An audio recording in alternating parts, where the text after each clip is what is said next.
Hello! I would be very pleased if you would like the video. Subscribe so you don't miss new videos every day that will help you relax. I'm also curious where you are listening to me from and what time it is now. Write it in the comments. Enjoy watching! The first light crept across the endless Mongolian plains, a faint silver glow brushing against the grass that rippled like the surface of a silent sea. The wind, sharp and clean, carried the scent of frost and horse sweat. Somewhere in the distance, a lone wolf howled. The steppe was waking, and so was its master. Beneath a sky still heavy with night, Genghis Khan opened his eyes. He lay upon a bed of layered felt and furs. His tent, the grandeur of the great Khan, breathing softly with the wind. Its circular walls were marked with sacred patterns, symbols of the eternal blue sky that watched over every Mongol. Around him, silence ruled, deep, expectant, alive. A servant entered quietly, kneeling low. In his hands he carried a bowl of kumis, fermented mare's milk, the elixir of the steppe. The Khan sat upright, his eyes calm yet blazing with a light that no sleep could dim. He drank, slowly, deliberately, as if tasting the very pulse of his people. Outside, the camp was stirring. Hundreds of horses neighed and stamped against the earth. The smell of smoke and leather thickened in the air. Warriors tended to their mounts, women stoked the morning fires, and the rhythmic clang of metal echoed faintly as blacksmiths awoke their forges. The empire breathed as one vast organism. Genghis rose, tall and broad-shouldered, his movements measured. He donned a simple deal, a long robe of dark wool bound by a leather belt, and fastened to it his dagger, a blade that had followed him since his youth as Temujin. Over his shoulders, attendants placed a cloak of wolf fur. The Khan's eyes caught the dawn light. They were cold as obsidian, yet alive with purpose. Before any meeting, before any command, came ritual. Genghis stepped outside the jeer.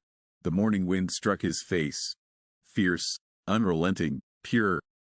He turned his gaze eastward toward the rising sun and lifted his hands in silent prayer to Tengri, the eternal sky. "Grant me wisdom to rule and strength to protect my people," he whispered. His breath merged with the wind, as if the sky itself listened. Nearby, his ordo, the imperial camp, spread across the plains like a city of white domes. Guards stood at attention, their armor gleaming faintly under the dawnlight. Every man who guarded him had proven himself in countless battles, each bore scars that told the story of Mongol conquest. Yet around their leader, even the fiercest bowed in reverence. The Khan's eldest son, Hochi, approached, bowing deeply. His father regarded him with a calm, unreadable face. "Ride with me," said Genghis. No command was needed beyond that. 2 horses were brought forward, tall, muscular steppe stallions, their coats steaming in the cold air. Genghis mounted effortlessly, with a soft click of the tongue.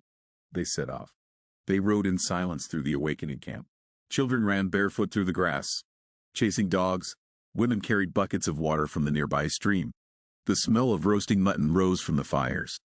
The Khan's eyes moved over everything, every person, every tent, not as a conqueror, but as a father of his vast nomadic nation. At the far edge of the camp, where the grass met the horizon, stood a small ovu, a sacred stone cairn. Genghis dismounted. Kneeling, he placed 3 stones upon it, one for his ancestors, one for his people, and one for the unborn generations who would inherit the empire. "All power comes from the sky," he murmured. Hochi bowed beside him, silent, respectful. As they rode back, the sun broke fully across the plains. Its golden light turned the grasslands into a sea of fire. The world seemed endless, untouched, divine. Genghis Khan's gaze hardened. He saw not just beauty, but destiny. "The world is wide," he said quietly, "but not wider than the will of man." Back at the jeer, the cotton Borte, his first and most trusted wife, awaited him. Draped in silk and fur, her eyes carried both tenderness and unbending will. Few dared to speak openly to the Khan, but Borte could. She poured him tea infused with mare's milk and herbs. "The scouts have returned from the west," she said. "They bring news of rebellion in the Khwarezma lands." Genghis's hand tightened on the cup, just slightly. "Then the west shall learn what it means to betray the Khan," he said, his voice like distant thunder. Yet before war, there was always order. The Khan believed in discipline, of body, of spirit, of the nation. He strode to the center of the camp where his generals had begun to assemble. There stood Subutai, his brilliant strategist, and Jeeb, the arrow, swift and deadly. They bowed deeply as the Khan approached. Around them, the banners of the empire swayed in the wind, horsehair standards topped with silver crescents. "Today," said Genghis, "we honor the sky, the ancestors, and the unity of our people. Before we conquer others, we must master ourselves." His voice was steady, measured, not a shout, but a force that bent all ears toward him. The soldiers pounded their chests in unison. Dust rose like smoke, and the sound of their voices rolled across the plains like thunder. A messenger galloped into the camp, his horse lathered with sweat. "Great Khan," he cried, kneeling low, "a caravan from Bukhara seeks your blessing. They bear gifts of silk and gold." Genghis's expression did not change. "Let them wait," he said. "The sky waits for no man, and neither shall I." The Khan returned to his jeer briefly to eat. His meal was simple: roasted meat, bread baked on the coals, and fermented milk. He ate in silence, eyes distant, as if tasting not food but thought itself. Outside, the sounds of the steppe continued, the endless rhythm of life. In every movement of the people, there was purpose, order, strength.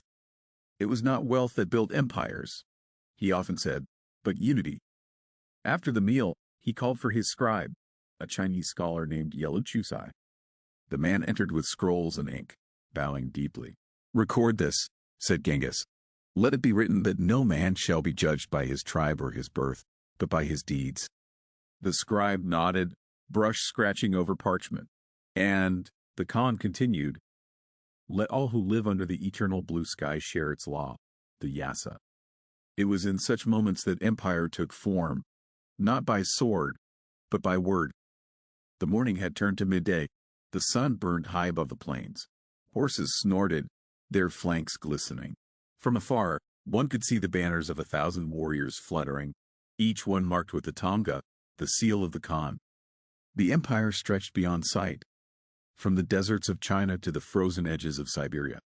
Yet in Genghis's eyes, there was no pride, only the hunger of destiny yet unfulfilled. He mounted once more, riding out beyond the camp with a small guard.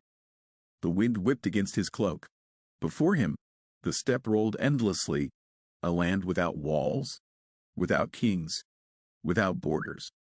"The world is a field," he said to Subutai beside him, "and the horse is the plow. The sky commands that we ride." Subutai bowed. "Then we shall ride until the horizon itself bows before you, my Khan." Genghis's face remained unreadable, but a faint smile crossed his lips, not of arrogance, but of certainty. As the sun reached its zenith, the great Khan reined in his horse atop a small rise. Below him stretched his camp.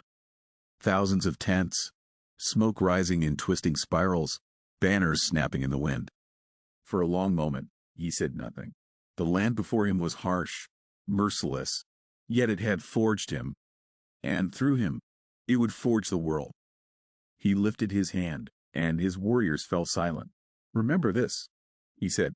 "The strength of the wolf is the pack, and the strength of the pack is the wolf. The sky favors unity, not pride." His words hung in the air like an oath.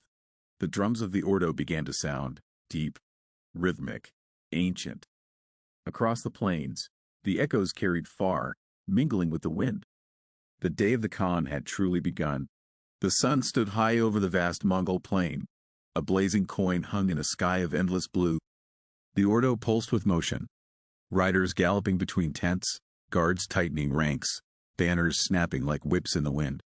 It was not merely a camp, it was the living heart of an empire. At the center stood the Khan's golden jeer, its crown tipped with bronze, reflecting the light like a beacon. Around it, lesser girs of generals and princes formed concentric rings, each placed by rank and lineage. The order of this circle mirrored the order of the heavens, everything radiated from the Khan, as the stars from Tengri's sky. Inside, the air was warm and heavy with the scent of burning juniper. Maps of hide and silk covered the floor, weighed down by stones. They were drawn not with ink but with blood, every line marking a conquest, every smudge a campaign won. Genghis Khan sat cross-legged upon a low platform, the black wolf-tail standard standing behind him, silent and proud. One by one, his millions, his great generals, entered and bowed. Subutai the strategist, short and broad, his eyes sharp as a hawk's. Jeeb the arrow, lean and restless, a born hunter. Kublai of the golden voice, famed for his oratory, though his time as ruler lay yet in the future. Then came Yellow Chusai, the scholar sage, his robes of silk whispering like wind among iron. "Sit," said the Khan. His voice carried the calm weight of a mountain. The men obeyed without hesitation. Around them, the flicker of torches danced across the tent walls, turning faces into masks of flame and shadow. Outside, the murmurs of thousands of warriors faded to silence. The council had begun. Subutai spoke first, bowing low. "Great Khan, scouts from the western passes report the Khwarezm Shah's betrayal confirmed.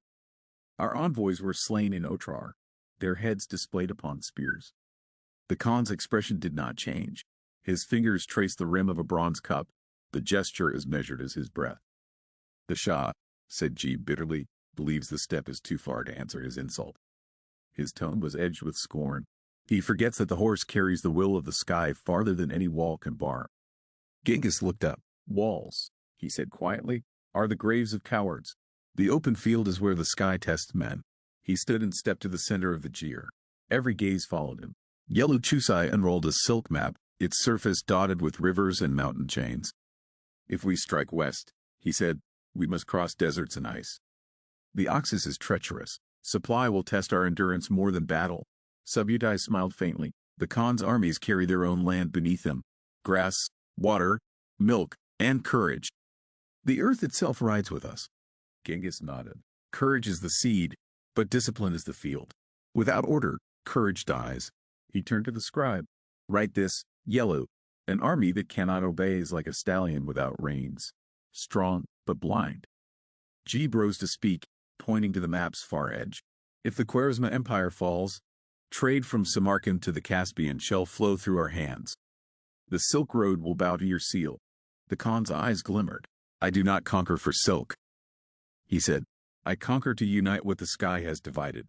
A heavy silence followed, filled only by the whisper of the torches. Every man present knew these were not words of pride but of destiny. The Khan did not see himself as ruler. He was an instrument of Tengri's design, chosen to bring order to a fractured world. From outside came the faint rhythm of drums, the heartbeat of the army. Genghis listened, head slightly tilted. "Even the drum knows its place," he murmured. "When each strikes in harmony, the world itself trembles." He gestured to Subutai. "Tell me your counsel." Subutai spread another hide across the floor. "We divide the host into 2 ments, 10,000 under each Noyon. I will lead through the northern passes, Jeeb through the south. Our wings shall meet at Bukhara. Like the falcon and the wolf, we will strike as one." The Khan considered. His hand rested upon his dagger, not in threat, but in thought. "Speed is life," he said at last. "We strike before the Shah believes the steppe can move. Let his cities hear thunder before they see the storm." Jeeb grinned, his teeth flashing in the firelight. "Then the world will learn that no wind runs faster than Mongol hooves." The Khan's gaze softened, almost imperceptibly. "But remember," he said, "victory is not destruction. We burn only what resists. The wise are spared, the builders rewarded. The sky does not favor cruelty, only justice." Yellow bowed deeply. "Thus speaks heaven through the Khan." A slave entered quietly, pouring kumis into cups of hammered silver. The warriors drank in silence, each sip a vow. The ritual was ancient. To share drink before war was to bind their fates as one.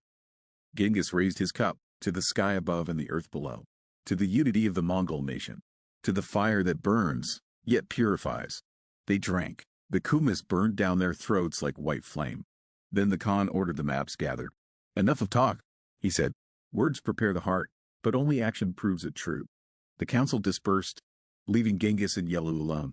Outside, the sun had begun its slow descent, washing the world in gold. "Do you ever tire of conquest?" asked the scholar softly. The Khan turned toward the open tent flap, eyes fixed on the horizon. "Tire?" he said. "The sky does not tire of shining. Why should its will?" He stepped out into the wind. Warriors knelt as he passed. His shadow stretched long across the earth, vast, unbroken, a bridge between man and heaven. The afternoon sun stretched low over the Mongol plains, casting long shadows from the white girs of the Ordo. Dust rose in thin columns where herders led flocks across the grasslands. Genghis Khan rode slowly among them, his black wolf-tail standard fluttering above the rising wind. Every eye turned, every movement paused. He was both ruler and observer, his gaze weighing the health and order of his people. He dismounted near a cluster of girs where artisans labored. The smell of tanned hides and freshly split timber filled the air. Carpenters hammered with rhythmic precision. Women wove blankets of vibrant color. Children chased one another across the open ground. Genghis observed silently, noting the strength of their hands and the steadiness of their eyes. An empire is measured in its people, not in walls, he murmured. A young warrior approached, bow in hand, muscles tight as spring steel. Great Khan, he said, our scouts have returned. All is secure in the northern pastures. Wolves threaten no more than they should. Genghis nodded, the faintest hint of a smile at the corner of his mouth. Even small victories mattered, for they preserved the unity of his realm. He visited the tent of his scribe and judge, Yellow Chusai, where petitions from across the empire awaited. Farmers sought relief from harsh taxes, merchants requested protection along trade routes, and tribal leaders reported disputes that might threaten cohesion. The Khan's hand rested on each scroll, not to read every word but to feel the pulse of the land. The Mongols were not ruled merely by sword, they were bound by law, discipline, and the unspoken weight of the sky. Stopping by the camp of the blacksmiths, Genghis examined blades, saddles, and arrowheads. Sparks flew as hammers struck iron. Each tool, each weapon, was a testament to the skill and endurance of the people. Even the strongest army fails if the tools are weak, he said softly. The blacksmith bowed, pride in his eyes. Beyond the center of the Ordo, a small school tent had been set up for the children of nobles and warriors alike. Inside, scribes taught letters, numbers, and history. Genghis paused at the doorway, watching a boy trace runes in sand. Knowledge is a sword unseen, he whispered. One day, it will cut through chaos faster than any arrow.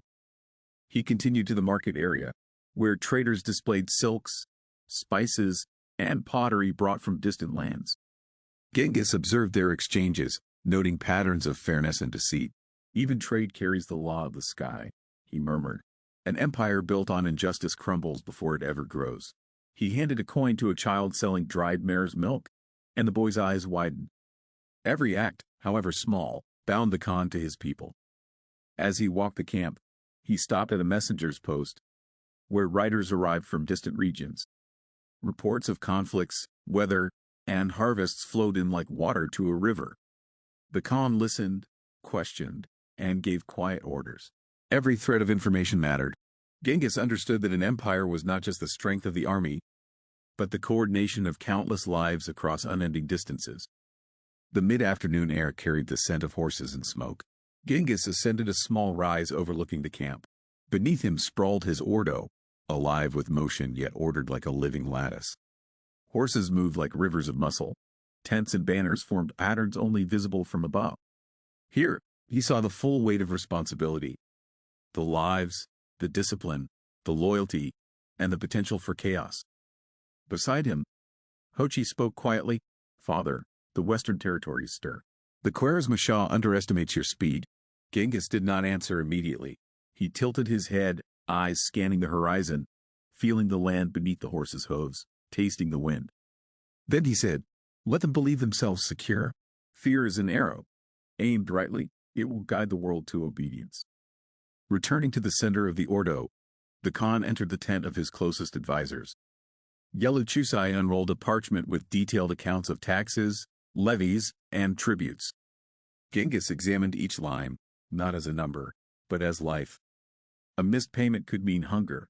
Too much extraction could spark revolt. Balance is not weakness, he said. It is the strength of foresight. Outside, the sound of drums began again, signaling preparation. The Khan walked to a ceremonial platform where horses were tethered. He inspected each mount with meticulous care. Strong legs, alert eyes, firm hooves. The horse was the extension of a warrior, and through the horse, the will of the Mongols flowed. The sky began to change, streaked with the soft blush of evening. Genghis climbed a rise and surveyed the steppe beyond his camp. Rivers glinted like silver, forests rose like walls, and mountains stood in distant silhouettes. He imagined his armies riding over every plain, crossing every river, their banners flying, their discipline perfect. An empire is not land, he said. It is a movement, a pulse, a force guided by vision and law. Returning to the Ordo, he passed the training grounds, where young warriors practiced archery and swordplay. Their arrows sang through the air. The sound was music to his ears. Precise, controlled, deadly. Even the young must learn the art of life and death, he said. The steppe rewards neither hesitation nor weakness. By late afternoon, the Khan withdrew to a quiet corner of the camp, where he could sit alone. A single fire burned, and he watched the smoke rise to meet the sky. Here, away from commands, maps, and warriors, he allowed himself reflection. The empire was vast, yet fragile. Every victory must be balanced with justice. Every conquest, tempered by the will of Tengri. He thought of the distant lands he had yet to see. Cities of stone and gold. Mountains of ice. Rivers too wide for even the strongest horse to swim. Yet none of this filled him with greed, only purpose. He would bring the world under one law, one unity, one discipline. Not for fame, not for riches, but because it was the will of the sky, and he, Genghis, its chosen instrument. As the sun dipped lower, shadows grew long across the plains. The Khan rose and walked among his people again. Warriors, children, traders, and artisans paused to bow, to nod, to honor. He returned each gesture with a glance, not prideful, but measured, acknowledging the connection that bound them all. Evening approached, and the first fires began to glow. The Ordo shimmered like a constellation scattered across the earth. Genghis Khan paused once more on a rise. Beneath him, his empire lived, breathed, and obeyed. Above him, the sky waited. Tomorrow, as today, he would move with it, guided by law, vision, and the endless, unyielding steppe. The late afternoon sun burned low, turning the Mongolian steppe into a field of gold and shadow. Genghis Khan rode to the open training grounds, where thousands of warriors waited. Their banners snapped in the wind, a chorus of leather and horsehair. Each man was armed, disciplined, and eager. Yet the Khan's gaze measured more than strength. He sought intelligence, adaptability, and courage. He dismounted atop a rise, letting the wind tug at his cloak. Below, the warriors arranged themselves in precise formations. Tumans, or units of 10,000, shifted like living patterns. Genghis studied them with piercing eyes. Every movement told a story of readiness or weakness. To him, war was both art and science, a dance between order and chaos.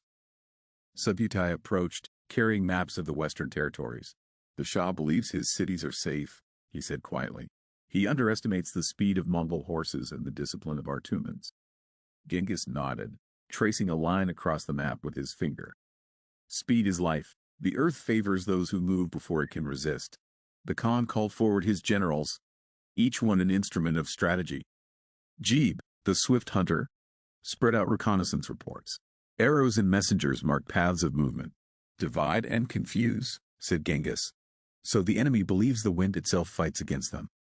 His voice was calm, almost serene. Yet it carried the authority of thunder. A war drum sounded. Warriors mounted horses, their hooves pounding the earth in unison. The sound rolled across the plains like a storm. Genghis observed every rider, noting the strength of their grip, the coordination of their movements. Archers drew their bows in perfect synchrony, a wave of steel ready to strike. Precision was the soul of victory. He rode among them, the black wolf-tail standard flapping behind him. Every arrow must be aimed, he said, every charge calculated. Strength without purpose is chaos. The men followed his gaze, their discipline absolute. Even the smallest faltering step could draw his scrutiny, yet none faltered. Subutai knelt beside a map spread on the ground. The cities of the Khwarezm-Shah lie between deserts and rivers.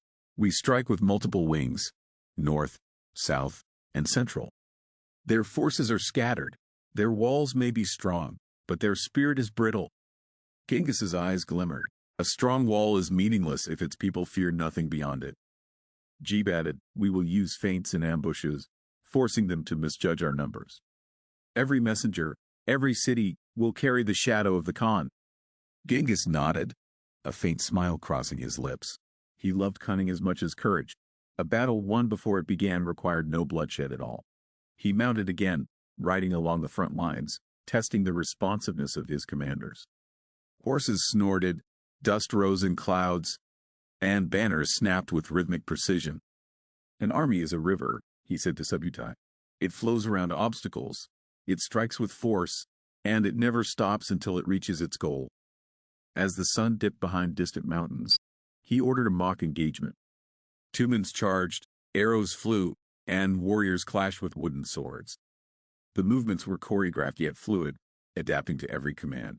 Genghis observed silently, noting every weakness, every strength. Every soldier was a part of a living organism, and he was its heart. Hochi approached, holding a report from the eastern territories. Raids from the steppe tribes continue, he said. They threaten supply lines. Genghis did not frown. Then we ride faster. Discipline and speed protect the weak.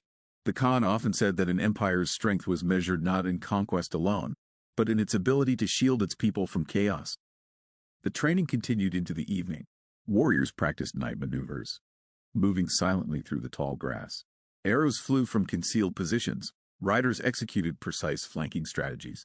The Khan watched, sometimes walking among them, sometimes standing atop a rise, his gaze scanning hundreds of men. Fear is a weapon, he said softly, but courage guided by wisdom is unstoppable. As darkness began to settle, fires flickered across the ordo. Warriors removed armor, tending to wounds and cleaning weapons. Genghis walked among them, touching a shoulder here, nodding to a commander there. His presence was not merely that of a leader, but of a living emblem, the symbol of order, skill, and destiny. Before retiring, the Khan called for his scribes. Detailed orders were drawn, contingents assigned, and every unit's responsibility recorded. Every soldier must know his place, every arrow its purpose, every command its meaning, he said. Chaos is the enemy of victory. His words were inked onto parchment, to guide men who would ride far beyond the horizon. Finally, as stars began to pierce the dark sky, Genghis stood atop the rise again, gazing at the endless plains. The night wind whipped around him, carrying the distant sounds of horses and the soft murmur of campfires. Tomorrow, the maneuvers would continue, the plans would unfold, and the empire would move once more, unstoppable, like the wind across the steppe. The art of war, he reflected, was not merely in killing or conquest. It was in timing, in unity, in vision. It was in transforming men and horses into a single force, an extension of his will and of the eternal sky that governed all. Under his command, even the earth seemed to bend, the winds to obey, and the horizon to contract before the unstoppable tide of Mongol discipline. The Khan dismounted, letting the firelight flicker across his face. Rest now, he said softly, to himself as much as to the warriors. For tomorrow, the sky commands, and we ride. The sun sank behind distant mountains, spilling molten gold across the steppe. The ordo glimmered with firelight, each jeer a tiny beacon against the growing shadow. Warriors returned from training, tending to their mounts, sharpening weapons, and sharing stories in low voices. The camp hummed with life, a vast organism breathing under the eternal blue sky. Genghis Khan dismounted near the center of the camp. His black wolf-tail standard swayed lazily in the cooling wind. Around him, fires flickered, casting long, dancing shadows. He walked among his people, greeting soldiers and artisans alike. Each nod, each glance, was measured, not prideful, but binding. The connection between ruler and people was as vital as the horse to the warrior. He paused by the kitchen tents, inhaling the scent of roasting mutton and fresh bread. Women stirred pots of stew, careful not to let the fire flare too high. The Khan observed silently, noting the efficiency of the camp, the care in each action. An empire, he murmured, is built in the details that go unseen. A young messenger approached, trembling slightly, holding a scroll of reports from the northern tribes. Genghis accepted it with a nod, scanning the lines quickly. Threats were minimal, loyalty mostly intact. He tucked the scroll under his arm, thinking already of the adjustments necessary for the coming campaigns. Every detail mattered. Every decision carried consequences far beyond the moment. The Khan's sons gathered near a small fire. Hochi, Temujin, and Chagatai sat quietly, listening as their father spoke of the day's events. He shared lessons in leadership, in discipline, and in justice. A ruler, he said, is not a master of men alone, but a servant to the law of the sky. Power without wisdom is as hollow as a drum with no skin. Nearby, his first wife, Borte, arranged herbs and tea, offering it to him in a small cup of carved wood. Her presence was steady, a grounding force in a life dominated by movement and conquest. He drank slowly, savoring both the taste and the ritual. Even the greatest armies, he said quietly, must pause to honor the simple acts of life.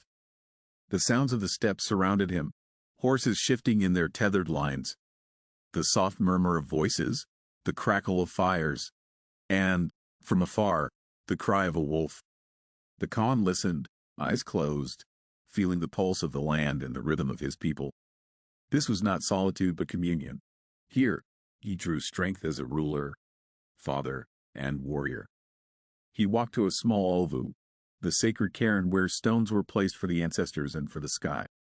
Kneeling, he added 3 more stones, one for the men who had fallen in battle, one for the people he would lead, and one for the generations yet unborn. The sky sees all, he whispered, and judges all. Let it guide us in justice and in purpose. As night deepened, he returned to his jeer. Servants lit lanterns along the path, their warm glow soft against the darkness. Inside, he unrolled maps and documents, reviewing the logistics of future campaigns. Even in this quiet hour, strategy was never far from his mind. But the fire before him softened the sharp edges of planning. It reminded him of the home, the hearth, the people who would carry his vision forward. He sat with Yelu Chusai for a time, discussing law, order, and governance. The Yasa must be known and respected, he said, not by fear alone, but by understanding. Justice is stronger than any sword. The scholar nodded, committing the words to scroll and memory alike. Here, in the flickering firelight, empire was crafted not in bloodshed but in principle. Outside, the camp began to settle. Fires burned lower. Horses rested, and the steppe grew silent save for the whisper of the wind. Genghis walked once more among the tents, observing, noting, remembering. Each face, each movement, each life mattered, an intricate weave that bound the empire together. Before retiring, he mounted a hill overlooking the Ordo. The fires below shimmered like stars scattered across the earth, and the sky above deepened to indigo, punctuated by the first faint lights of distant constellations. He breathed deeply, tasting the cold air, feeling the vastness of the world yet bound by the unity of his people. He raised his hand in silent homage to Tengri, the eternal sky. Guide me, he whispered.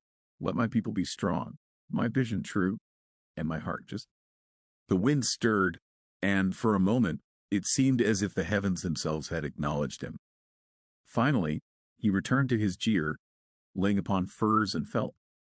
The sounds of the steppe faded into the quiet hum of night. Warriors slept, horses breathed, fires smoldered. Genghis Khan closed his eyes, not in rest alone, but in readiness. For tomorrow, as every day, the sky commanded, and he would ride, led, and shape destiny across the unending plains. Outside, the last embers glowed in the hearths. The steppe lay silent, vast, eternal. The Ordo slept, but its heart, the great Khan, remained awake in thought and purpose. In the dance between earth and sky, man and destiny, he was both participant and instrument, the living pulse of an empire that would echo across centuries. And thus ended the day, a day of discipline, vision, and preparation, under the eternal sweep of the Mongolian sky, where Genghis Khan lived, ruled, and became legend.